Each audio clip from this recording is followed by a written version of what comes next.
En quelques instants, cette école est devenue méconnaissable. Les murs ont été soufflés, les meubles sont complètement détruits. Très tôt le matin, des missiles se sont abattus sur ce bâtiment, situé dans le secteur de Gazaville. Ces Gazaouis sont désespérés. Sur le sol, les traces de sang sont nombreuses. Pour cause, il s'agit de l'une des frappes les plus meurtrières en 10 mois de conflit. Les sauveteurs aussi sont sous le choc.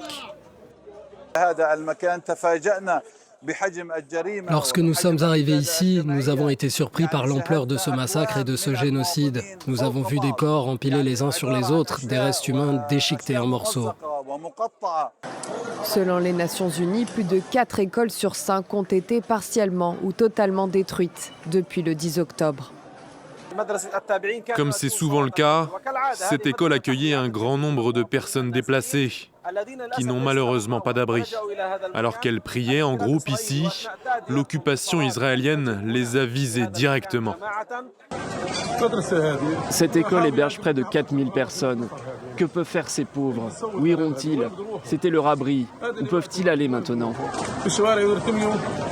De son côté, l'armée israélienne reconnaît être à l'origine de la frappe. Elle affirme avoir touché un centre de commandement du Hamas à l'intérieur de l'école. De son côté, le mouvement islamiste réagit et dénonce un crime horrible qui représente une escalade dangereuse.